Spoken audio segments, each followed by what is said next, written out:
everyone, and welcome to the Eclipse Evolution podcast. I'm your host, Savannah Rose Johnson. Always a pleasure to connect with you, or I should say that we are connecting with you, those of you who are tuning in via the YouTube and or video platforms. I have my trusty sidekick, Miguel, here with me. And of course, that's why I'm positioned a little weird because I dare not move him. That's against the law. So he'll be joining us for who knows how long today.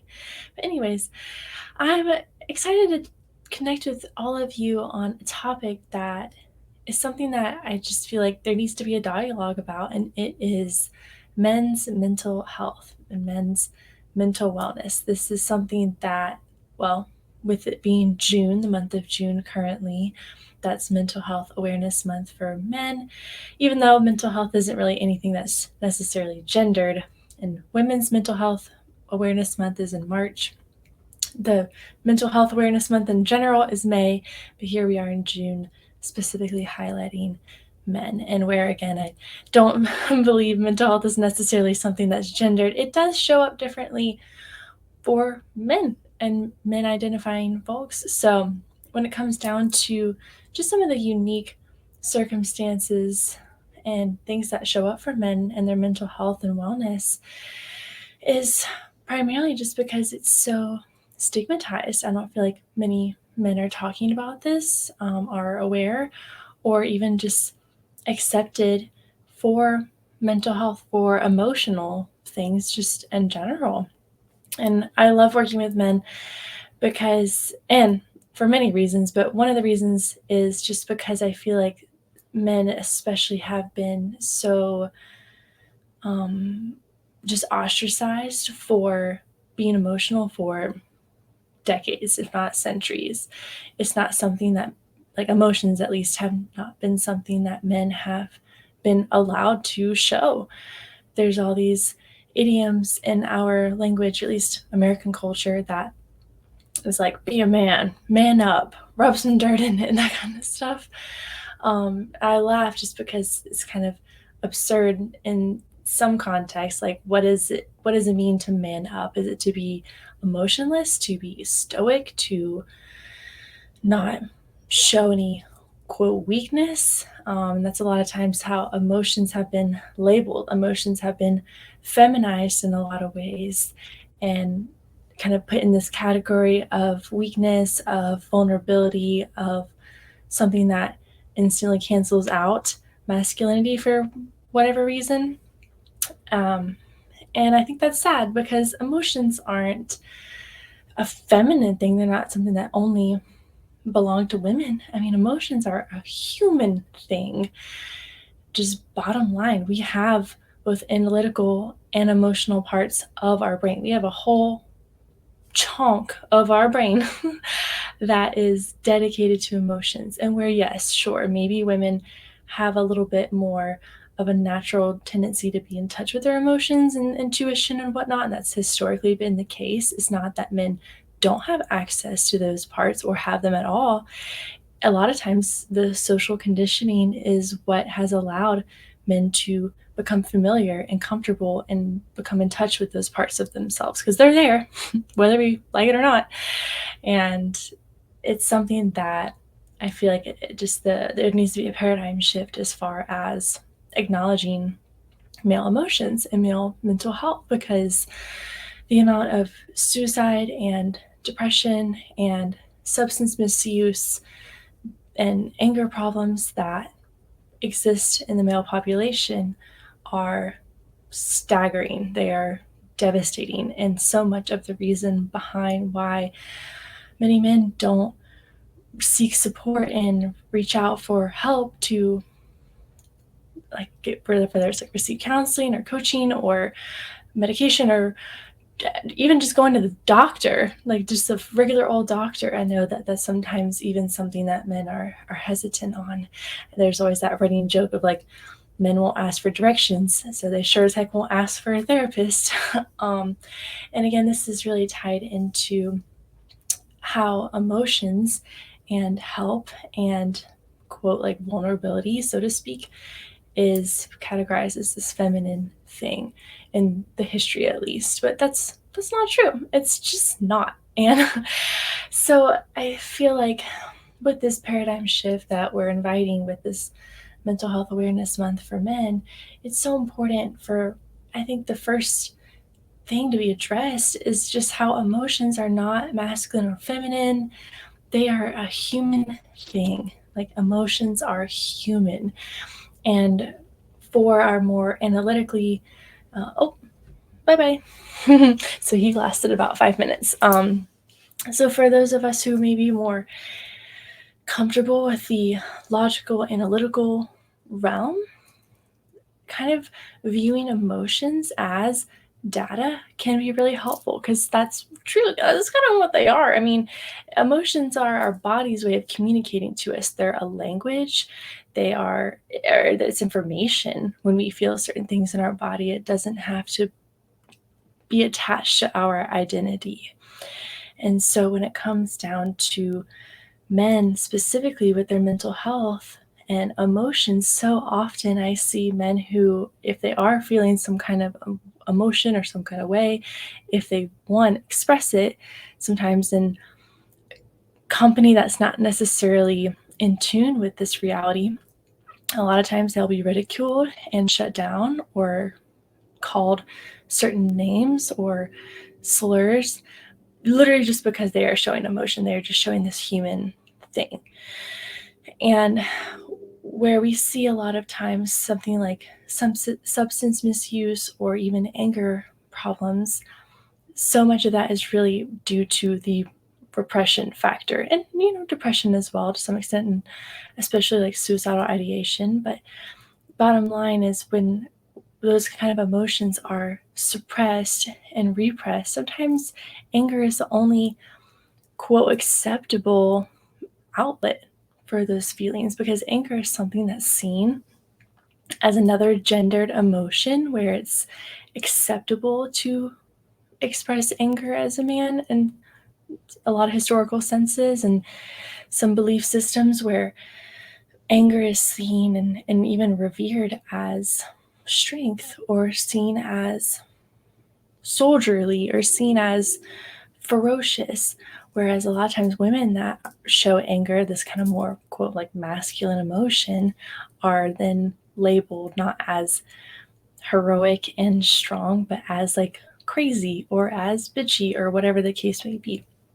And so it's just interesting how this connotation of these words has come to be, and how the effects are really truly devastating and damaging to individuals, because again, those emotions are going to be here.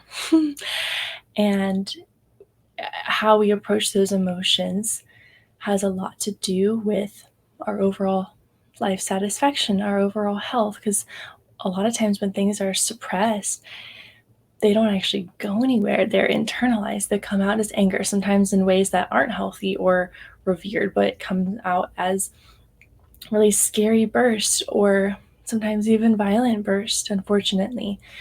And so when it comes down to anger, a lot of times it's a secondary emotion. It's an emotion that is safe to show, but what's really behind it is a lot of pent-up sadness.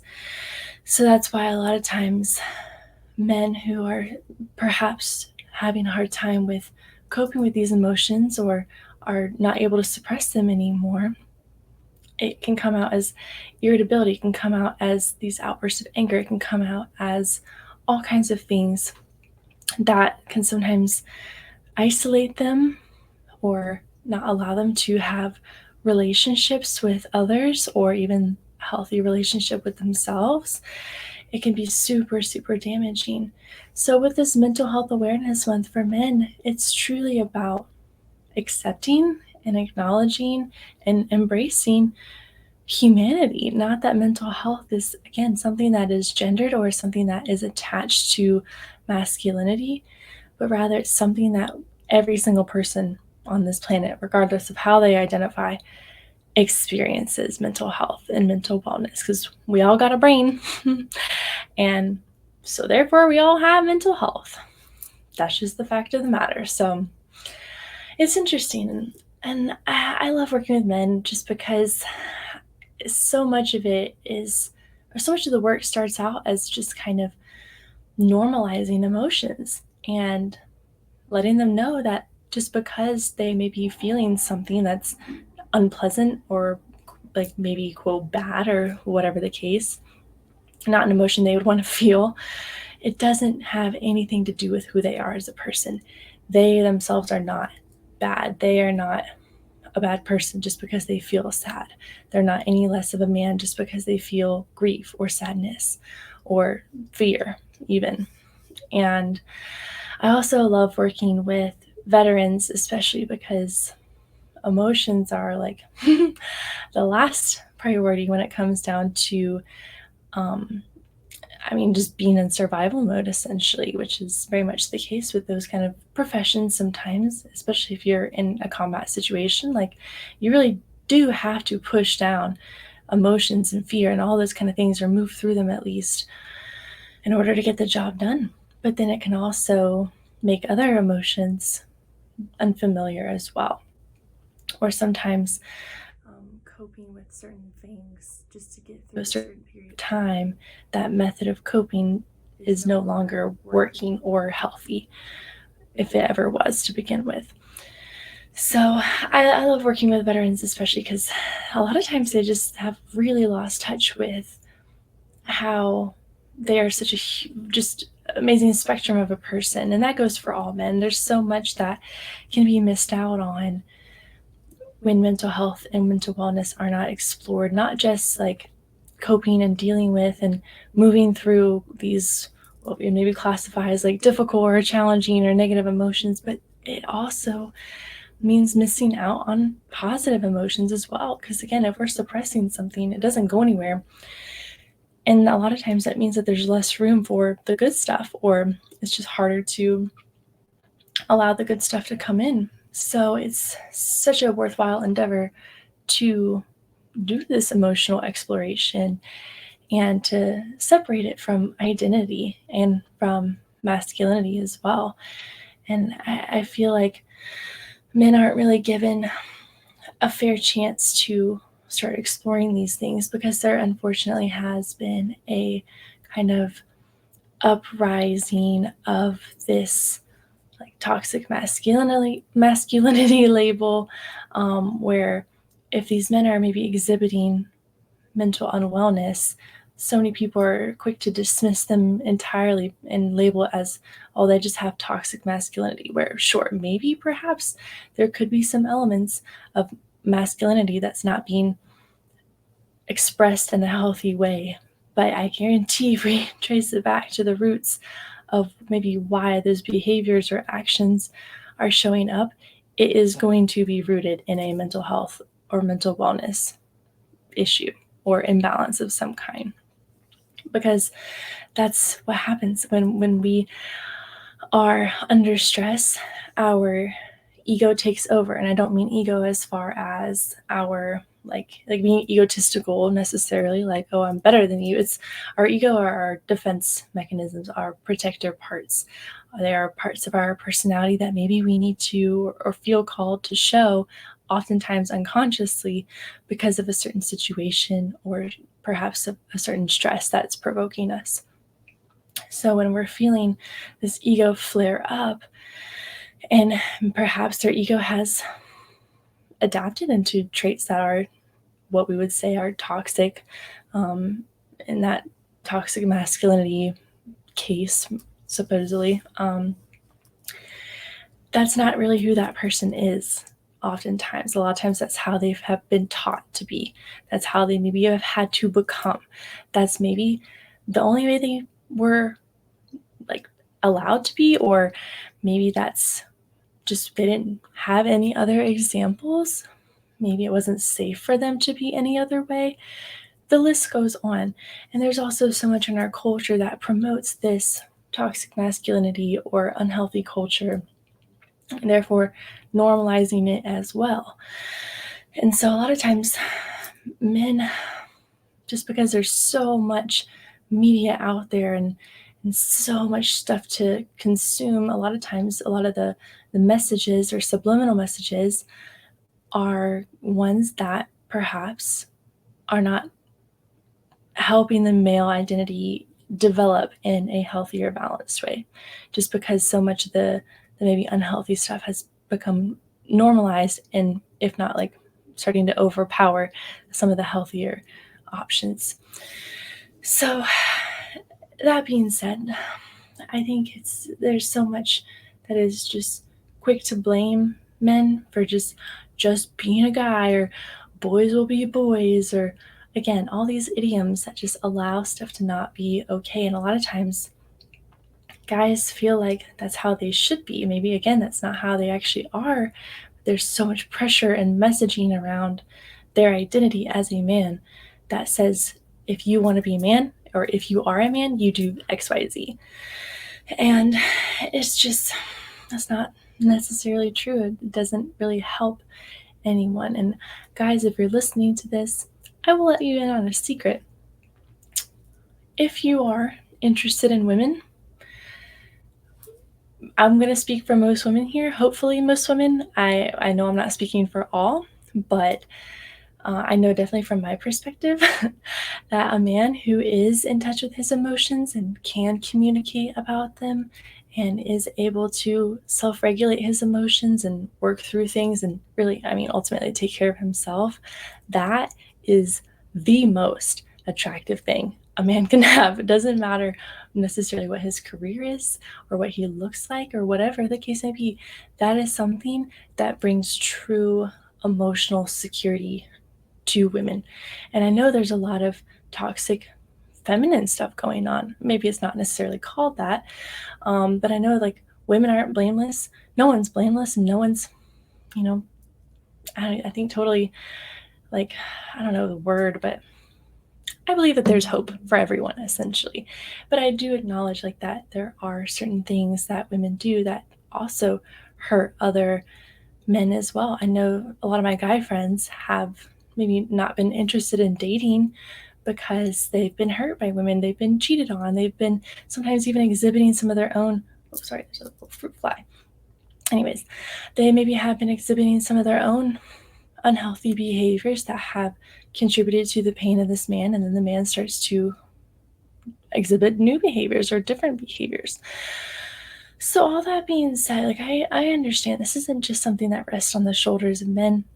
And that's why I'm talking about it, because as a woman, I really want men to know that they're not alone in this, and that, like, as a female, I want to support you as well. I mean, I don't get me wrong, I love working with my ladies.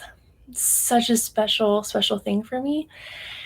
And because I mean, it helps me connect with my own femininity, but I also acknowledge how important it is for just balance as a society to have healthy, supported men as well. And just unfortunately, there aren't as many resources out there for men, or resources that men feel comfortable with, or even would like to take that step, because this kind of conversation has not happened enough yet for men to know that it's okay, that what they're feeling is super normal. And again, it doesn't matter that they're a dude, it does not matter what's below the belt whatsoever. It's the fact that we're a human, and that emotions are a human thing, and it's our body's way of communicating with us. So that being said, I really hope that men can see the amount of courage it truly takes in being vulnerable, in exploring themselves, because that is no small feat. It really isn't. It takes an immense amount of courage to look at ourselves honestly and to say, hey, this is something that I maybe don't like, or maybe this is something that I need help on, or help with. And then to take that a step further and to actually reach out and ask for help, that is vulnerable for anyone. Shoot. Like I hated shopping. I say shopping, but I hated searching for a therapist when I was looking for one, because it's like it's vulnerable to be like, okay, I don't know this person. I'm gonna, tell them that I need help. I don't know if they're gonna respond, whatever the case may be. So I get that. Absolutely. At the same time, like whatever fear you might be feeling in that process does not deserve to have power over you receiving what it is that you need in order to be okay. That's going to allow you to be more successful in your career, more successful in romantic relationships, friendships, family, ultimately in that relationship with yourself. And it's just very, very much worth the investment, and it goes such a long way. Absolutely. And when it comes down to exploring those parts of yourself, you're therefore becoming a more complete person, not just a more complete man, but you're becoming a more complete person because you're able to accept all the different parts of yourself, the full spectrum of what makes you a human. And that deserves to be recognized and honored. And again, it doesn't have anything to do with your masculinity, but it can certainly help you express your masculinity even better and in an even more healthy, authentic way, and have that true confidence that is so attractive to everyone. So I really hope that's giving you some fresh perspective on men's mental health. And I know most of my audience is women, so this might not necessarily apply to you, but please feel free to share with your brothers, your partners, your dads, your uncles, your friends, whomever you feel like would deserve or need to hear this message, and just know that it's okay to reach out to explore these resources. And maybe they don't feel like talking to someone yet. That's totally fine. They can listen to a podcast like this, they can read books. It's just about exploring. And the courage that it takes to explore is something that I feel like men really do a phenomenal job with. And I know, like, with my own fiance, his mental health journey has been something that I have grown to immensely respect him on, just more and more. The more he dives into working on himself and taking care of himself, the more I just admire him and find it incredibly attractive and am inspired by, because as a female, it helps me to know that he's okay, and that, I mean, of course, I love taking care of him in the ways that I do, but knowing that he is not a volatile person or someone who's unwell, but rather he can give me this sense of stability and strength that I love, that contrast from my own, and it therefore gives me my own sense of softness and strength, and we balance each other out so well. He really allows me to live in my own just femininity in a lot of ways. And I say allow, not that he like gives me permission, but but it's more so as he is really embracing his healthy masculine essence and also embracing his humanness, it really allows me to do the same in some ways. It really encourages me to do the same. And I just appreciate that about our dynamic, that we both really value taking care of ourselves. And it just allows us to come together as two already complete people who can just be even better together. So there's just so many ripple effects when it comes down to taking care of yourself, regardless of, again, however you identify gender wise. But I definitely feel like men, they really deserve to just get to know themselves a little bit more. And this is maybe kind of a funny side note, but I love, well, in our household, my fiance and I, we watch Lord of the Rings often. Like, that is like one of our favorite series. And the more I watch it, and of course The Hobbit as well, but the more I watch it, I just really, really admire the depiction and portrayal of the male characters in that movie, excuse me. Because I love how they are just so healthy and they're masculine. At least the more heroic ones, not Sauron and everybody, like not the orcs and stuff. But when I think of, like, Gandalf and Aragorn and Sam and like just all these characters, like they are so like loyal to their partners. They're so respectful of women and value their contributions, and they're so affectionate to each other. Like I remember in like Fellowship, where Bilbo is really struggling with the power of the ring, and he like accuses Gandalf of like having like tricks and cheap tricks and stuff, and Gandalf, like, he gets upset with him. He's like, hey, don't accuse me of someone who's doing cheap tricks and magic. Like, I'm a wizard, my friend. And so he shows his anger because he was hurt, but then he softens down and he's like, I'm not trying to harm you, I'm trying to help you. And I love that softness. And then Bilbo is so cute, like, it's just so sweet. Like, he kind of has almost this childlike just little whimper, and he just comes in for a hug because he didn't even have to say anything. He just really sees the affection and the protectiveness that Gandalf is showing him. And he just comes in for a hug, and it's just so wholesome. That whole series is so wholesome. But again, I feel like that's a great place to start if you're looking for maybe some different media to explore. And that's why I mean, I might offend some people with this statement, but that's why I just cannot get into Game of Thrones. I have tried, but I just can't do it because there's such an unhealthy depiction of masculinity with so many characters, and just sometimes the comments that are made about women, and just sometimes the ways that they act and treat each other and women and stuff. It's just, I can't handle it. It's just not for me. I know there's lots of wonderful things about that show and the storyline. It's just, I'm very much more a Lord of the Rings person. Like, I really love that wholesomeness. So I recommend that being a good place to start, and just to kind of be aware of what messages are you receiving from the content that you consume, and is it helping you expand this perception of your manlyhood and your emotions and your mental health? Or is it compressing it? Is it condensing it? Is it bringing about shame? Is it bringing about sadness or anger? And just exploring that and seeing what you need to do for yourself. And that whatever you need to do for yourself to release and feel better, that it deserves to be something that is healthy and is something that is sustainable. Because ultimately, like, again, these emotions are just a part of being a human. And if we suppress our emotions, it can lead to a lot of other health problems like ulcers or just aches and pains and all kinds of stuff. So definitely take care of yourself inside and out.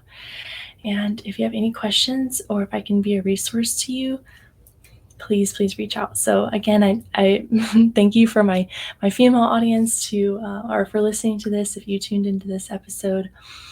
And thank you for my males, especially, for taking the time to explore with me today, and for giving yourself this time and space to learn about yourself. That's ultimately all it is. We're just learning about who we are, and that's a worthwhile adventure. So thank you so much for tuning in. It was a pleasure exploring this with you today, and I look forward to the next time we get together.